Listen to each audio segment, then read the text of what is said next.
சென்னையில் நான் இருக்கிற லொகேஷன்ல எனக்கு அலாட் பண்ணி இருக்கிற ஒர்க் ஸ்பேஸ்ல வந்து எடிட் ஸ்டார்ட் பண்ணலான்னு பார்த்தா ஆல்ரெடி பிசி ஆக்குபைடா இருக்குது. பசங்களாம் அப்படியே வேலையை முடிச்சுட்டு போனோடனே எடிட்ல உட்கார ஆரம்பிச்சிட்டேன். இன்னும் 2 நாள்ல என் ஒய்ஃபுக்கு வளகாப்பு. நான் இங்க சென்னையில இருக்கிறேன். வளகாப்பு முடிச்சுட்டு திருப்பியும் சென்னைக்கு வரணுன்றதெல்லாம் யோசிச்சுக்கிட்டே எடிட் பண்ணிட்டு இருந்தேன். சென்னையில பாத்தீங்கன்னா இந்த மாச கடைசியில ஆகஸ்ட் 30, 31 சனி ஞாயிறு தான் சென்னை ட்ரேட் சென்டர்ல பாத்தீங்கன்னா ஒரு பெரிய கேமிங் ஈவெண்ட் நடக்குது, கேமிங் திருவிழான்னு. நான் சென்னை வந்து ரீச் ஆனோடனே கமெண்ட் செக்ஷன்ல நிறைய பேர் நானும் சென்னை தான் சொல்லியிருந்தீங்க. யோசிச்சு பார்த்தா உங்க எல்லாரையும் தனிப்பட்ட முறையில் நான் வந்து மீட் பண்றது கஷ்டம். ஆனா நீங்க எல்லாரும் நினைச்சீங்கன்னா அந்த தேதியில 30, 31 சென்னை ட்ரேட் சென்டர்ல தான் நான் இருப்பேன். வந்து என்னையும் பார்க்கலாம், அப்படியே அந்த ஈவெண்ட்டையும் நீங்க செமையா எக்ஸ்பீரியன்ஸ் பண்ணலாம். என்ன சொல்றீங்க, ஒரு குட்டி மீட்டப் அங்க அரேஞ்ச் பண்ணிடுவோமா? இதை பத்தி யோசிச்சுட்டு இருக்கும் போதே என் குட்டி வயிறு கியாவியான்னு சொல்லிருச்சு. நம்ம இருக்கிற லொகேஷன்ல குக் இருக்காங்க, அவங்களே சமைச்சு வச்சிருவாங்க. நல்லா மோர் குழம்பு ஒரு புடி பிடிச்சாச்சு.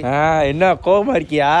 இருங்கப்பா இருங்க, நீங்க பாத்துக்கிறீங்க. உங்களுக்கு என்ன? சென்னை வந்து பயங்கர ரஷ்ஷாவே போயிட்டு இருக்குதா, அதனால டைமே கிடைக்கல. வைஃப்க்கு ஒரு மெசேஜ் கால் கூட பண்ணல. அவங்க வேற ரொம்ப அப்செட் ஆயிட்டாங்க. ஒரு பக்கம் என் குடும்பத்துக்காக காசு சம்பாதிக்கிற ரெஸ்பான்சிபிள் பர்சனாவும் இருக்கணும், இன்னொரு பக்கம் பாசமான புருஷனாவும் இருக்கணும். அப்படியே அவங்ககிட்ட பேசிக்கிட்டே ஆன்லைன்ல ஸ்நாக்ஸ் ஆர்டர் போட்டு டிவிகேவோட மாநாட யூடியூப்ல பாத்துக்கிட்டு இருந்தேன். அப்புறம் ஜாலியா அப்படியே வேலையில உட்காந்துச்சு. நண்பர்கள் சொன்னேன்ல இந்த ஈவெண்ட் ஒன்று நடக்குது, அதுக்கு நான் வரேன் அப்படின்னு சொல்லிட்டு. ஈவெண்ட் வந்து உங்களுக்கு செம புது எக்ஸ்பீரியன்ஸா இருக்கும். அந்த ஈவெண்ட் அட்டன் பண்றதுக்கு ஒரு டிக்கெட்டோட விலை 300 ரூபாய் நினைக்கிறேன். என்னால ஒரு 50ல இருந்து 100 பேருக்கு ஃப்ரீ டிக்கெட்ஸ் அலாட் பண்ண முடியும். என்னையும் பார்த்த மாதிரியாச்சு. சும்மா எல்லா யூடியூபர்ஸ் மாதிரி வந்தோம், ஒரு யூடியூபரை பார்த்தோம், செல்ஃபி எடுத்தோம் அப்படின்னு இல்லாம என் கூட நல்லா பேசிட்டு அந்த ஈவெண்ட்டையும் நீங்க எக்ஸ்ப்ளோர் பண்ண மாதிரியும் ஆச்சு. இந்த ஐடியா நல்லா இருக்குன்னு தோணுச்சுன்னா கமெண்ட் செக்ஷன்ல ஒரு எஸ் மட்டும் போடுங்க.